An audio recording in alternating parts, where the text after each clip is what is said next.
할렐루야. 오늘도 하나님이 우리를 위하여 예비하신 은혜가 있는 줄을 믿습니다.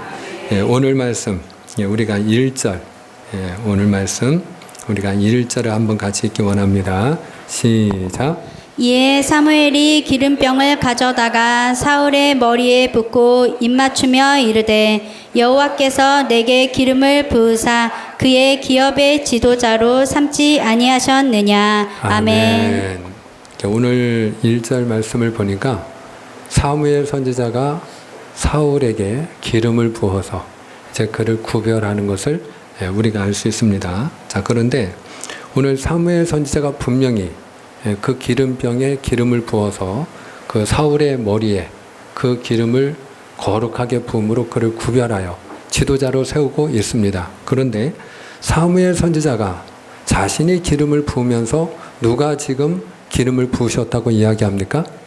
여호와께서 기름을 부으시고 너를 바로 하나님의 기업 이스라엘의 지도자로 삼지 아니하셨느냐. 지금 기름을 부으신 분도 하나님이시고 너를 이스라엘의 지도자로 삼으시는 분도 하나님이시다 라고 지금 말씀하고 있는 것입니다. 그렇습니다. 오늘 사울을 선택하신 분이 누구입니까? 하나님이십니다. 사울을 이스라엘의 지도자로 삼으시고 그를 쓰시는 분이 누구이십니까? 그분이 여호와 하나님이십니다. 하나님이 쓰셔야 됩니다. 할렐루야.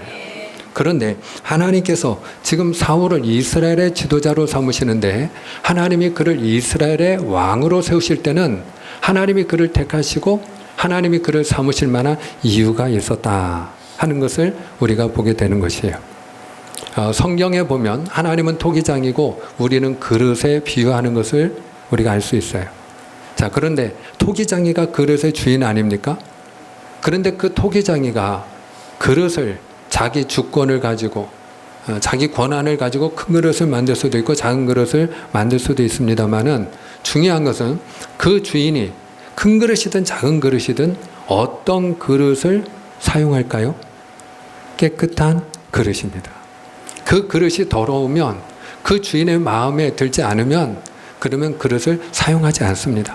오늘 마찬가지로 하나님이 지금 사울을 이스라엘의 지도자로 삼으시고 하나님이 그를 사용하시는데 하나님이 그를 사용하시는 이유가 있다. 우리가 세 가지를 생각해 볼 수 있는데 우리가 지난 시간에 들은 말씀을 여러분들이 가만히 생각해 보시면서 추억하시면서 들으시면 그러면 정리하는 데 도움이 되리라 생각합니다. 첫째로 사울은 어떤 사람이었느냐? 준수한 청년이었다 하는 것이에요. 할렐루야. 준수한 청년이었다. 이 준수하다는 말은 말씀드린 대로 사전적인 의미는 용모도 빼어나고 재주도 뛰어나고 지혜로운 사람을 준수하다 이렇게 표현합니다. 그런데 이 준수하다라는 그 원어를 살펴보면 토브라는 단어를 사용했어요. 토브. 이 토브라는 단어는 아름답다, 선하다 이런 뜻이에요. 그러니까 오늘 사울의 말과 행실이 누가 보아도 하나님 보시기에도 선하고 아름다웠다 하는 것이에요. 그러므로 사랑하는 여러분, 우리가 하나님 보시기에 우리의 말이 깨끗해야 될 줄 믿습니다. 선하고 아름다워야 될 줄을 믿습니다. 그래서 우리의 말과 행실이 하나님 보시기에 선하고 아름다워야 쓰임받을 수 있다 하는 것이에요. 두 번째는 사울은 부모를 공경하는 자녀였어요. 그 부모를 공경하는 마음이 지극했어요. 그래서 그 아버지가 암나귀들을 잃어버리고 사울에게 사환을 붙여주면서 암나귀들을 네가 좀 찾아와라 라고 할 때에 그가 사흘길을 찾아다니면서 그 아버지의 명령을 그가 지키려고 그 아버지의 마음을 헤아려서 암나귀들을 찾아다니느라고 힘쓴 것을 우리가 알 수 있어요. 그런데 사흘이 지나도록 그가 암나귀들을 찾지 못했을 때 그는 누구를 생각하게 됩니까? 자기가 찾는 암나귀가 아니고 그 암나귀 때문에 길을 나서서 아직도 돌아오지 않는 그 자녀를 걱정할 아버지를 그가 생각하는 것이에요. 그래서 사환에게 아버지가 잃어버린 암나귀보다 오히려 돌아오지 않는 아들을 더 걱정할까 두렵다. 우리가 집으로 돌아가자. 그렇게 이야기하는 그런 효심이 있는 사울을 볼 수 있어요. 성경은 내 부모를 공경하라. 그리하면 내가 잘되고 장수하리라. 우리에게 약속하는 줄 믿으시길 바랍니다. 그래서 하나님은 어떤 사람을 쓰신다고요? 부모를 공경할 줄 아는 사람을 하나님도 쓰신다 하는 것이에요. 세 번째로 사울은 겸손한 사람이었습니다. 그가 그와 같이 집으로 돌아가자고 이야기할 때 사울이 브레이크를 걸죠. 사울이 주인님, 그래도 우리가 사흘 동안 길을 찾아 나서지 않았습니까? 지금까지 우리가 헤매고 노력하고 수고한 것이 있지 않습니까? 억울하지 않습니까? 이 성읍에 하나님의 사람이 있는데 그 하나님의 사람을 찾아가서 우리가 어디로 가야 될지, 우리가 무엇을 해야 될지 물어보심이 어떠합니까? 라고 이야기할 때 사울은 자기 종이고 사환에 지나지 않지만 어디서 감히 그리고 어긋장을 놓느냐고 꾸짖지 않아요. 그는 오히려 그 사환의 말을 듣고 그 사환의 의견이 나름대로 정당성이 있으니까, 그러니까 네 말이 옳다. 그리고 그 아래 사람의 말에도 귀를 기울일 줄 아는 겸손함이 사울에게 있었다 하는 것을 보게 되는 것이에요.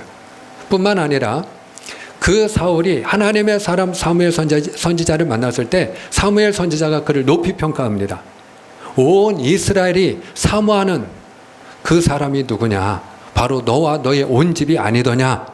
그러면서 온 이스라엘이 지금까지 너를 사모하고 있다 라고 이야기할 때에 그때 사울이 다음과 같이 반응합니다. 우리가 사무엘상 9장 21절, 우리가 사울의 대답을 확인하기 원합니다. 우리 함께 했습니다. 시작. 사울이 대답하여 이르되 나는 이스라엘 지파의 가장 작은 지파 베냐민 사람이 아니니이까 또 나의 가족은 베냐민 지파 모든 가족 중에 가장 미약하지 아니하니이까 당신이 어찌하여 내게 이같이 말씀하시나이까 하니 아멘.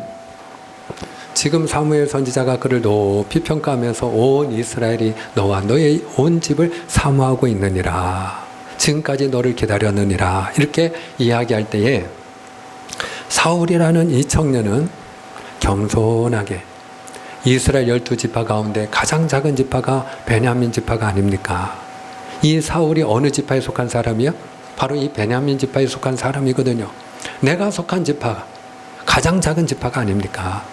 그리고 그 베냐민 지파 가운데서도 우리 가족은 가장 미약하지 아니합니까? 라고 그는 대답을 해요. 그런데 사실 이스라엘 12지파 가운데 베냐민 지파가 가장 작은 것은 사실이에요. 그렇지만 그 베냐민 지파 가운데서 지금 이 사울의 집안이 가장 미약하다는 건 사실이 아니에요. 우리가 사무엘상 9장 1절에 보면 그 사울의 아버지를 소개할 때에 그는 유력한 자라 그렇게 소개하고 있어요. 재산이 많고 힘이 있고 그리고 영향력이 있는 그런 사람이었다라는 것이죠. 결코 미약한 집안이 아니었어요. 여기서 우리는 사울이 겸손하게 대답하고 있다 하는 것을 알 수가 있는 것이죠. 하나님은 이와 같이 겸손한 사람을 높이 세우시고 크게 들어서시는 줄을 믿습니다. 그래서 하나님은 교만한 자를 어떻게 하시고 대적하시고 겸손한 자에게 은혜를 주시느니라. 오늘 저와 여러분이 겸손하여 하나님의 은혜를 입고 하나님 앞에 우리가 쓰임받는 그런 저와 여러분이 되기를 축원합니다. 자, 그런데 하나님께서 그를 이스라엘의 지도자로 세우시는 그 징조를 지금 사무엘 선지자가 들려줘요. 너에게 이러이러한 징조가 있을 거다라고 하면서 2절 이하에서 7절까지 그 세 가지 징조를 들려줍니다. 첫 번째, 너에게 이런 일이 있을 거다. 너가 나를 떠나서 너의 집으로 돌아가기 위하여 길을 가다 보면 두 사람을 만나게 될 거다. 그런데 그 두 사람이 만나면 너에게 이와 같은 말을 할 거야. 아버지께서 암나귀는 찾으셨느니라. 그런데 그 암나귀를 찾으러 나갔던 아들이 돌아오지 아니하므로 아버지가 너를 많이 걱정하고 계시느니라 라고 이야기할 것이라는 거예요. 무엇을 이야기할 것까지도 그 내용까지도 들려줍니다. 그리고 너가 길을 더 가다 보면 이번에는 세 사람을 만나게 될 거다. 그런데 한 사람은 염소 새끼 세 마리를 끌고 있을 것이고, 그리고 한 사람은 떡 세 덩어리를 가지고 있을 것이고, 그리고 또 한 사람은 포도주 한 가죽 부대를 가지고 있는데 그 세 사람이 너에게 떡 두 덩어리를 줄 거다. 그리고 정확하게 떡을 줄 뿐만 아니라 2덩이를 줄 것까지도 그 징조로 이야기를 합니다. 그리고 너가 이제 하나님의 산에 이르게 되었을 때, 여기에서 하나님의 산은 그의 고향 기브아를 말하는 겁니다. 너가 하나님의 산에 이르게 되었을 때 산당에서 하나님을 예배하고 내려오는 그 선지자의 무리를 만나게 될 터인데, 그 선지자의 무리는 각종 악기를 가지고 연주하면서 예언을 하면서 내려올 거다. 근데 그 악기의 이름도 다 어떤 종류를 그들이 연주하면서 내려올 것인지를 이야기해요. 그러면서 비파와 소고와 저와 수금을 타면서 그들이 악기를 연주하면서 하나님을 찬양하고 예언하면서 내려오는 그 선지자의 무리를 만날 것인데, 너가 그들을 만날 때 하나님의 영이 너에게 임할 것이고, 그리고 너에게 하나님이 새 마음을 주시고 네가 새 사람이 되어 너도 예언을 하게 되리라 라고 앞으로 일어날 징조를 들려주는 것이에요. 자, 그런데 이와 같이 하나님이 사울에게 선지자를 통하여 일어날 징조를 미리 보여주시는 이유가 있겠지요. 하나님이 모든 일을 행하실 때는 하나님의 뜻이 있는 줄을 믿습니다. 이유가 있는 줄을 믿습니다. 그래서 사울에게 하나님이 징조를 보여주시는데, 그 징조를 보여주시는 이유가 뭐냐? 7절에 우리가 그 이유를 설명하고 있습니다. 오늘 본문 7절입니다. 다 같이 시작. 이 징조가 내게 임하거든 너는 기회를 따라 행하라. 하나님이 너와 함께 하시느니라. 아멘. 아멘. 자, 이 징조가 너에게 응하게 될 때, 이 모든 징조가, 내가 너에게 이야기한 이 3가지 징조가 너에게 그대로 이루어지게 되거든 너는 기회를 따라 행할지어다. 누가 너와 함께 하시느니라? 하나님이 너와 함께 하시느니라. 할렐루야. 그렇다면 지금 이와 같은 징조를 사울에게 하나님이 보여주시는 이유는 무엇 때문일까요? 내가 너와 함께 한다는 것이죠. 할렐루야. 하나님이 함께 하심을 그가 알고 믿도록 하기 위함인 것이에요. 그리고 여기서 기회를 따라 행하라 그럴 때, 이 기회라는 단어는 야데카입니다. 야데카. 이 야데카는 직역을 하면 너의 손이에요. 너의 손. 무슨 이야기냐면, 하나님이 너의 손에 때를 주시고 할 일을 주시고 능력을 주시고 은혜를 주실 때, 하나님이 너에게 주신 그 때를 붙들고 하나님이 주신 그 일을 붙들고 하나님이 주시는 능력과 하나님이 주시는 은혜로 그 기회를 따라 행할지어다 라고 지금 이야기하고 있는 것이에요. 그러니까 때가 되면 하나님이 너를 이스라엘의 지도자로 삼으실 것인데, 그때 너는 그 기회를 붙들라는 것이에요. 그리고 하나님이 너를 쓰고자 하시는 계획을 가지고 하나님이 하시는 일이니까 너가 하나님 앞에 순종하고 쓰임 받으라 하는 이야기인 것이죠.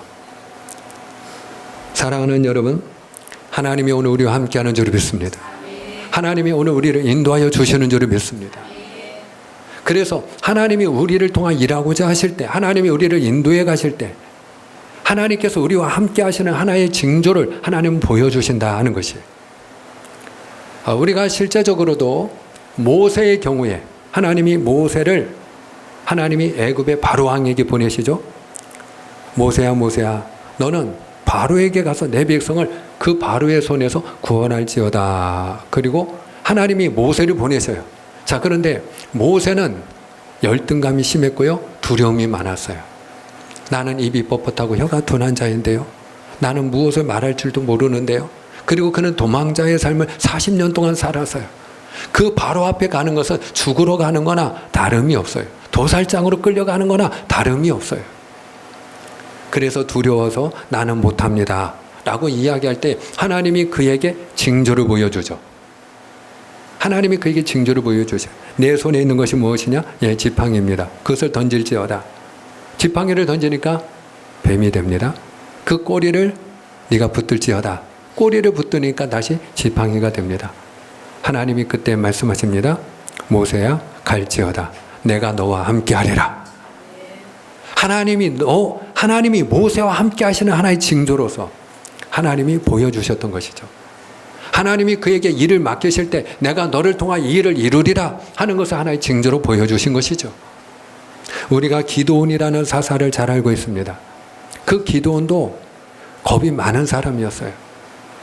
그래서 그 기드온이 밀을 타작하는데, 밀을 타작하려면 어디서 주로 타작을 하나요?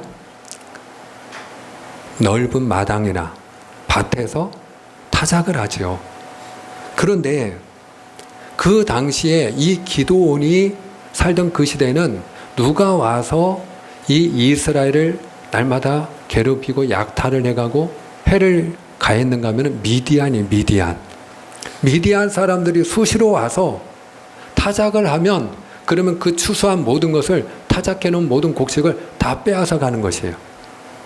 그것을 주지 않으면 집을 불태우고 밭을 불태우는 거예요. 그러니까 이 기드온이 미디안 사람이 무서워서 미디안 사람들에게 발각될까 봐 밀을 어디에서 타작을 하느냐? 포도주 틀에서 타작을 해요. 이 포도주 틀은 집 안에 있거든요. 그러니까 집 안에서 그 좁은 곳에서 그가 포도주 틀에다가 밀을 타작해야 되니까 많이 할 수 없잖아요. 그러니까 조금씩 밀을 타작해서 자기가 먹을 만큼만 타작해가지고 살아가는 것이에요. 그런 인물이 바로 기드온이었어요. 그런데 하나님께서 그 기드온에게 사명을 주시는 거예요. 하나님이 그를 부르시는 거예요. 너는 내 백성을 미디안의 손에서 건져내라는 거예요. 그때에 기드온도 마찬가지로 그 마음에 의심과 두려움이 가득했기 때문에 제가 무엇으로 이 일을 할 줄 알겠습니까? 그렇다면 만약에 하나님이 이 일을 저를 통해서 이루고자 하신다면 무엇을 보여달라고 그가 이야기하죠? 징조를 보여달라는 거예요. 징조. 징조는 하나의 신호지, 신호, 사인. 하나의 징조. 하나님이 나와 함께 하시고 하나님이 나를 통해 이루고자 하시는 것을 내가 믿을 수 있도록 징조를 보여주세요. 그러면서 그가 이번에는 제안을 해요. 모세의 경우에는 하나님이 징조를 직접 보여주셨죠. 이번에 기드온의 경우에는 자기가 하나님 나에게 이런 징조를 좀 보여주세요 라고 이야기합니다. 우리가 뭐 사업을 하든지 어떤 일을 시작할 때에 또 하나님의 인도함을 구할 때에 그때 하나님께서 저를 이런 일을 하기를 원하신다면 하나님이 저를 통해서 역사하고자 하신다면 하나님이 저와 함께 하신다면 좀 일이 이렇게 되게 도와주세요. 이렇게 우리가 구체적인 징조를 구할 때가 있죠. 기드온이 징조를 구했어요. 그래서 양털 한 뭉치를 가져다가 마당 가운데에 놓고 다음날 아침에 일어났을 때 양털에만 이슬이 젖어 있고 땅은 말라 있게 해주세요. 근데 자고 일어나서 마당에 나가보니까 그대로 되었어요. 근데 그 마음속에 아직도 미심쩍은 거예요. 우리가 사실 그래요. 하나님이 어떤 징조를 보여주시면 아멘 할렐루야 그리고 하나님이 함께하는 줄 믿습니다 이런 게 아니고 사실은 때로는 우리가 하나님 앞에 부르짖고 기도해서 하나님이 응답해 주셔도 내가 기도할 때는 불가능해 보여서 하나님 붙들고 매달려서 하나님이 그 일을 이루어 주셨다 할지라도 혹시 우연이 된 건 아닌가. 그리고 하나님이 하신 일을 의심할 때가 많이 있단 말이죠. 그래서 하나님 앞에 감사할 줄 모를 때도 많이 했어요. 그러니까 이 기드온이 한 번 더 하나님 제가 한 번 더 보기를 원합니다. 이번에는 이 양털 한 뭉치를 이제 마당에 놓고 이 양털 뭉치는 마르게 하시고 그리고 그 옆에 땅만 이슬에 젖게 하옵소서. 그리고 하나님 앞에 징조를 또 구합니다. 그 다음날 그대로 된 줄 믿으시를 바랍니다. 하나님이 왜 이와 같은 징조를 기드온에게 보여주셨나요? 그것은 하나님의 함께하심을 그가 알고 믿도록 하기 위함인 것이에요. 그래서 기드온은 하나님의 말씀대로 처음에 군사를 모았더니 32,000이 모였어요. 근데 하나님이 1차로 집에 가고 싶은 사람, 마누라가 생각나거나 자식 걱정되는 사람 있으면 다 집으로 돌려보내라. 그래서 32,000의 군사를 모아놓고 너희 가운데 혹시 지금이라도 마음에 두려움이 있거나 집이 걱정되거나 자식 걱정되거나 돌아가고 싶은 사람 있냐? 그럼 돌아가도 돼. 했더니 무려 22,000명이 돌아갔어요. 예. 눈치 볼 것도 없이 할렐루야 하고 다 돌아갔어요. 1만 명. 그 1만 명을 가지고 13만 5천의 미디안 군대를 대항해야 돼요. 어떻게 이길 수 있겠어요? 이게 벌써 전력이 2배 이상 차이가 나면 이길 수가 없잖아요. 근데 하나님이 그것도 많다는 거. 물가에서 물을 마실 때 엎드려 가지고 내가 들고 있는 무기 다 내려놓고 그냥 얼굴을 그냥 쳐박고 그 안에서 물을 들이키는 사람들, 그런 사람들은 집으로 가라고 해라. 근데 언제든지 병기를 한쪽 손에 들고 물을 떠마시는 사람, 그들만 네가 데리고 갈지니라. 내가 너와 함께하리라. 그래서 이게 살펴보니까 1만 명 가운데 단지 300명만 남는 거예요. 9,700명이 다 목마르니까 그냥 무기를 내려놓고 다 그냥 얼굴을 그 개울에다가 집어넣고 물을 마신 거예요. 300명 데리고. 사랑하는 여러분, 그러나 하나님이 기도원과 함께 하사 300명의 기도원의 용사로 13만 5천의 미디안을 물리친 줄 믿으시면 아멘입니다. 이와 같이 하나님이 그에게 징조를 보여주신 이유는 하나님이 내가 너와 함께 한다. 내가 너를 도우리라. 내가 너를 사용하리라. 그래요. 우리가 많은 경우에 사실 하나님 앞에 우리가 절박할 때가 있잖아요. 하나님께서 저를 도와주셔야 됩니다. 하나님, 우리 가정이 제가 하나님 앞에 믿음으로 헌신하는 그런 하나님의 사람이 되기를 원합니다. 이 일을 위하여 하나님이 이 문제 해결해 주셔야 됩니다. 언제까지입니다. 우리가 하나님 앞에 우리가 하나의 징조를 구할 수 있겠죠? 하나님이 오늘 우리와 함께 하시는 징조를 보여주시는 줄을 믿습니다. 하나님이 함께 하시기 때문에 하나님의 징조가 있다. 하나님이 인도하심이 있다. 자, 오늘 사울이 그 사무엘 선지자가 하는 말을 다 듣고 그리고 믿음을 가지고 이제 길을 떠나게 될 때 하나님이 그에게 한 가지 선물을 주시는데 하나님이 어떤 일을 행하시는가? 우리가 9절을 보기 원합니다. 9절을 함께 읽겠습니다. 시작. 그가 사무엘에게서 떠나려고 몸을 돌이킬 때 하나님이 새 마음을 주셨고 그날 그 징조도 다 응하니라. 아멘. 여기 보니까 그가 이제 사무엘이 지금까지 자기에게 들려주는 말을 다 들었잖아요.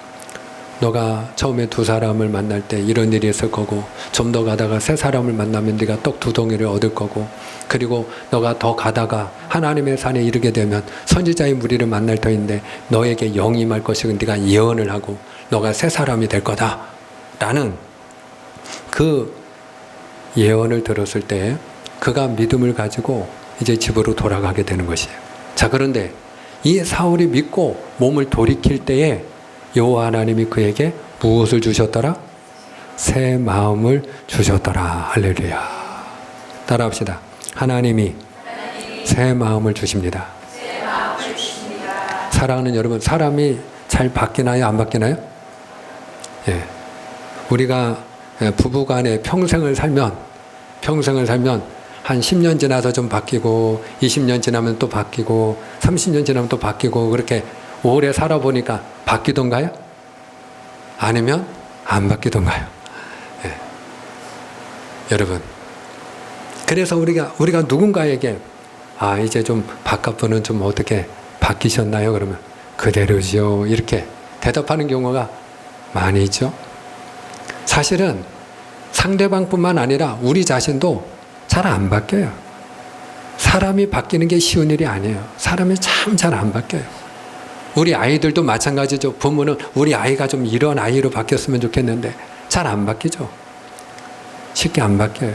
성품도 체질도 그 습관도 잘 안 바뀌어요. 근데 사람을 바꾸시는 분이 하나님인 줄 믿으시길 바랍니다. 하나님이 바꾸신다는 거예요. 하나님.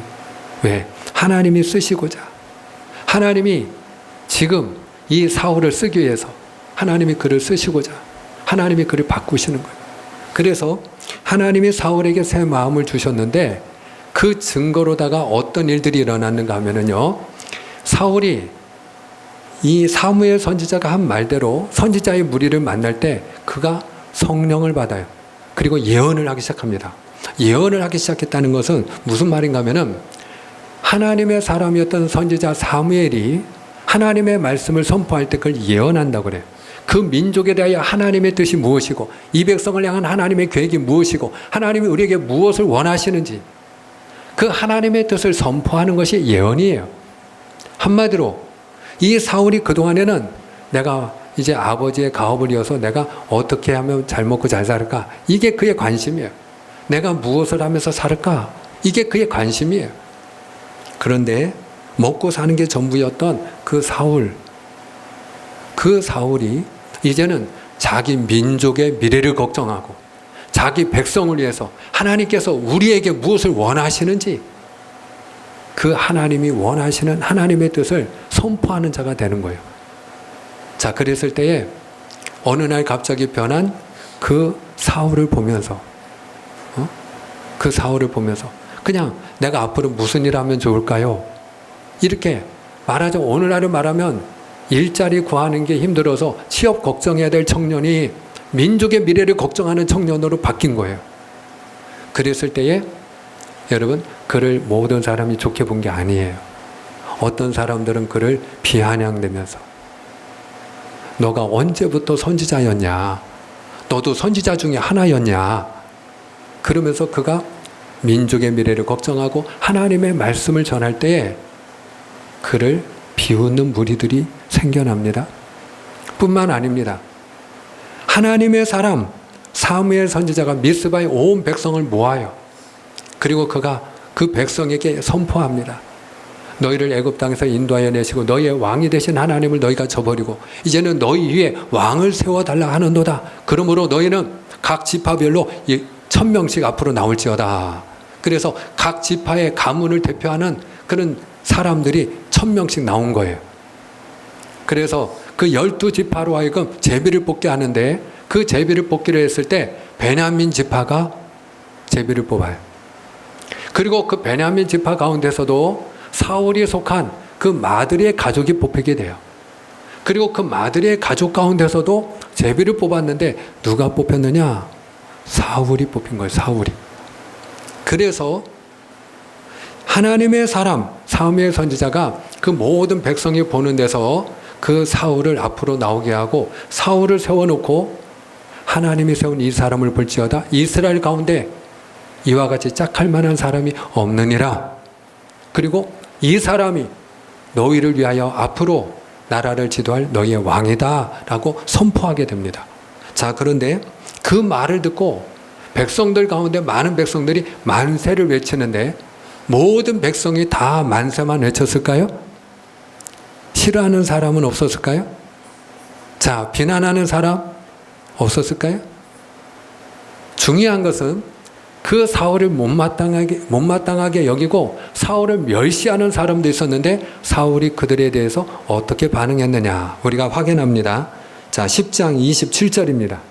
오늘 우리가 10장 1절로 9절까지만 보았죠. 자, 오늘 본문의 마지막 절이에요. 그가 세움받고 비난을 들었을 때 어떻게 반응했는가 함께 했습니다. 시작. 어떤 불량배는 이르되 이 사람이 어떻게 우리를 구원하겠느냐고 멸시하며 예물을 바치지 아니하였으나 그는 잠잠하였더라. 아멘.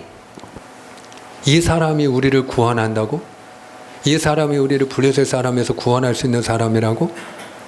그리고 심지어는 사울을 멸시하는 사람들이 등장합니다. 그리고 예물을 바치지 않았다는 말은 하나님 앞에 감사하지 않았다는 말이에요. 오히려 원망했다는 얘기예요. 아니, 하나님 우리가 왕을 세워달라고는 했지만 누가 저런 모자란 사람을 저런 어리숙한 청년을 아무것도 모르는 애를 왕으로 세워달라고 했습니까? 그리고 말하자면 사울을 멸시했다. 그런데 자기를 멸시하고 비난하는 사람들에 대해서 사울이 어떻게 했다고 지금 성경은 소개하고 있습니까? 잠잠하였더라. 따라합시다. 잠잠하였더라. 무슨 이야기입니까? 그가 그 마음에 그 자기를 비난하는 사람들에 대해서 원망하는 마음이나 어디 두고 보자 하는 그런 앙심을 품지 아니했다는 것이에요. 우리가 많은 경우에 내가 잘못해서도 잘못이 없는 경우가 아니고 억울한 경우가 아니고 내가 잘못해서도 상대방이 싫은 소리 하면 기분 나빠요, 안 나빠? 기분 나빠요. 그래서 얼마 전에 제주도에서 카니발 기억나십니까? 한 사람이 차를 운전하고 가는데 칼치기라고 하더라고요. 그걸 칼치기. 갑자기 신호등도 켜지 않고 그냥 앞으로 쑥 들어왔다 나가서, 그래서 이 사람이 사고 날 뻔했으니까 너무 놀래갖고 가다가 이제 차가 멈췄을 때 창문 열고, 아니 그렇게 갑자기 들어오면 어떡합니까? 요 말 한마디 했다고 어떻게 됐어요? 상대방이 내려가지고 생수병으로다가 얼굴을 내리치고 몸을 실어가지고 주먹질을 하고, 아내와 어린 아이들이 보는 앞에서 한마디 왜 싫은 소리 하냐 이거죠. 잘못은 자기가 해놓고, 잘못이 없는 경우가 아니고 내가 잘못했는데도 싫은 소리 하니까 못 참는 거예요. 왜 싫은 소리 하냐 이거예요. 그래서 옆에서 영상을 찍던 그 아내의 휴대폰을 갖다가 바닥에다가 내팽겨서 부수고, 그것도 모자라서 집어던지고, 그리고 떠나는 그런 영상을 우리가 보지 않았습니까?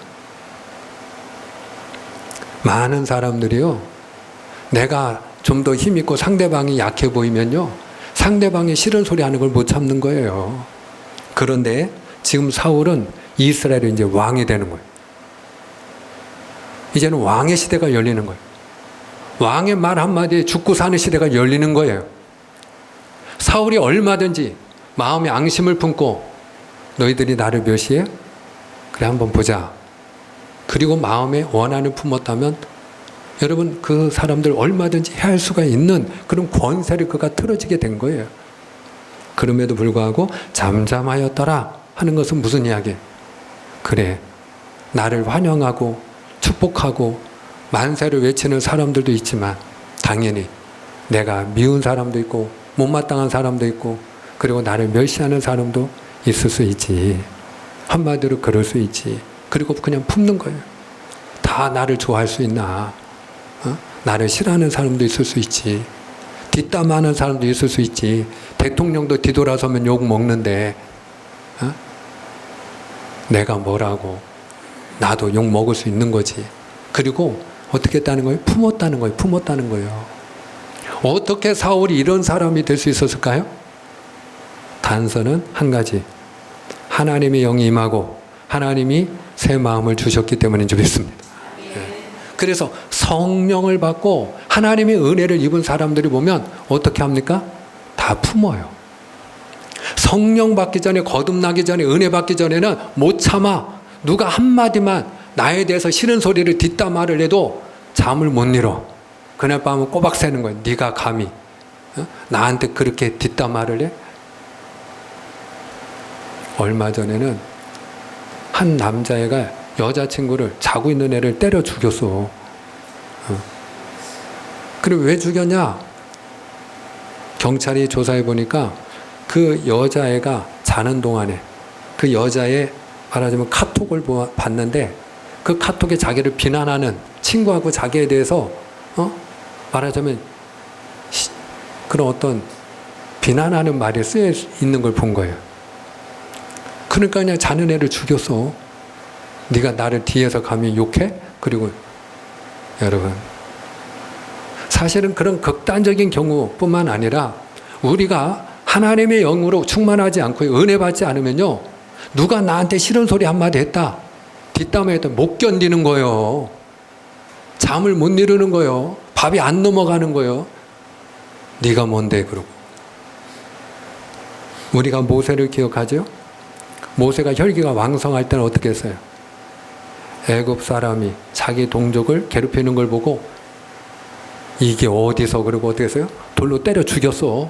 그리고 땅 파서 묻어버리고 그리고 도망갔어요. 그런데 그렇게 혈기 왕성했던 그 모세가 이제는 자기들을 위해서 목숨을 걸고 싸워가지고 바로의 손에서 그 이스라엘 백성들을 건져내고, 그 이스라엘 백성들이 먹을 것이 없어서 원망하면 하나님 앞에, 하나님 이 백성을 불쌍히 여겨달라고, 먹을 게 없다고. 그래서 하나님의 만나와 메추라기를 내려주시면 그 백성이 왜 또 만나와 메추라밖에 없냐고 또 불평을 해. 광야에서 조금만 불편하면 그들이 누구를 원망해? 모세를 원망하는 거예요. 그런데도 그 모세가 그 백성을 끝까지 품고 그리고 가나안 땅까지 가게 된 것은 하나님이 그에게 새 마음을 주셨기 때문인 줄 믿습니다. 그래서 백성들이 그렇게 원망하고 불평하는데 모세가 자기 일신을 위해서 자기가 출세하려고 자기가 권세 누리려고 오늘날로 말하자면 자기가 정치적으로 뭔가 이권을 챙기기 위해서 그래서 그가 지도자가 된 게 아니었잖아요. 그럼에도 불구하고 그가 그 백성을 품고 갈 수 있었던 이유가 뭐예요? 하나님이 새 마음을 주셨기 때문이에요. 할렐루야. 그래서 민수기 12장 3절에 보면 이 사람 모세는 그 온유함이 지면의 모든 사람보다 더하더라. 모세가 이 땅의 그 어느 사람보다도 그 온유함이 가장 큰 사람이 되었다라는 거예요. 하나님이 그에게 새 마음을 주셨기 때문이에요. 맺습니다. 오늘 우리가 하나님의 영으로 충만함을 입어야 될 줄 믿습니다. 은혜 받아야 될 줄 믿습니다. 그럴 때 하나님이 나를 새롭게 하시는 거예요. 우리가 노력하고 애쓰고 우리의 의지로 우리의 성격이 안 바뀌어요. 그게 쉽지 않다니까요. 제가 신혼 초에 결혼 초창기에는 집사람하고 많이 제가 싸웠다니까요. 많이 싸웠어요. 근데 제가 집사람하고 싸울 때 화를 내거나 그리고 제가 이제 싫은 소리를 하거나 그러면 이제 상처를 주잖아요. 상대방한테. 그렇죠? 예. 제가 무서운 논을 하고 그리고 싫은 소리를 하고 화를 내고 그러면 얼마나 상처가 되겠어요. 그 마음 여린 사람이. 예. 그런데 제가 노력을 안 하는 게 아니고 미안하다고 모든 걸 다 시시비비를 떠나서 내가 당신에게 화를 내서 너무 미안하다고 내가 다시는 화를 내지 않겠다고 그 다음에 화를 냈을까요? 안 냈을까요? 예. 얼마 못 가. 그리고 또 화를 내고 그러고 나면 또 저도 후회가 돼서 마음 아파하는 집사람한테 또 미안하다고 내가 다시는 화를 내지 않겠다고. 그리고 저도 노력을 해요. 안 한 게 아니에요. 예, 말만 한 게 아니에요. 근데 내 감정, 내 마음, 내 생각을 내가 스스로 다스리지를 못해요. 나도 모르게 화내고 나면 벌써 이미 엎질러진 불이야. 예. 여러분 그렇잖아요. 근데 우리가 은혜 받으면 하나님 앞에 엎드리고 또 나를 자꾸 쳐서 복종시키고 하나님 영으로 충만해지면 화가 나야 안 나? 화가 안 나요. 참 이상해요. 화가 안 나요. 상대방이 어떤 말을 하든 화가 안 나는 거예요. 응? 뒤에서 김 목사를 누가 욕했다 그런 말을 들어도 화가 안 나요. 그래 그럴 수 있지 뭐 그렇게 되는 거예요. 응? 그냥 서운한 게 있었나 보다. 화가 났나 보다. 사랑하는 여러분, 하나님이 새 마음을 주시면 우리가 새로운 사람으로 바뀌는 줄 믿습니다. 그래서 누구든지 그리스도 안에 있으면 새로운 피조물이라 이전 것은 지나갔으니 보라 새 것이 되었도다. 오늘 저와 여러분이 믿음 안에서 하나님의 은혜로 날마다 새로운 삶을 살아가게 되기를 축복합니다. 기도하겠습니다.